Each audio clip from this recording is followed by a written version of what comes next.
আপনি কি জানেন কোন কোন দিন কবরের আযাব বন্ধ থাকে? তো চলুন না জানা থাকলে জেনে নিই। তবে জানার আগে ইসলামকে ভালোবেসে ভিডিওতে একটা লাইক দিয়ে চ্যানেলটি সাবস্ক্রাইব করুন। ওই অন্ধকার কবরের আযাব খুবই ভয়ঙ্কর। রাসূল সাল্লাল্লাহু আলাইহি ওয়াসাল্লাম বলেছেন যে, আমি যদি তোমাদেরকে কবরের আযাবের কথা বলি, তাহলে হয়তোবা তোমরা মৃত ব্যক্তিকে দাফন করে ছেড়ে দিবে।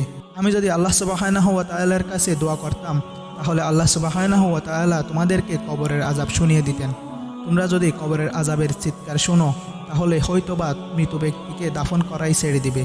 জুমার দিন ও পবিত্র মাহে রমজান মাসে কবরের আযাব বন্ধ করে দেওয়া হয়। হাদিস শরীফে উল্লেখ রয়েছে যে, জুমার দিন যে ব্যক্তি মৃত্যুবরণ করে তার কবরের আযাব বন্ধ করে দেওয়া হয়। কিন্তু আল্লাহ সুবহানাহু ওয়া তাআলা একদিনের জন্য বন্ধ করে দিবেন নাকি কিয়ামতের দিন পর্যন্ত বন্ধ করে দিবেন, এই বিষয়ে হাদিস শরীফে কোনো বর্ণনা নেই। কিন্তু আল্লাহ তাআলার রহমত অনেক বড়।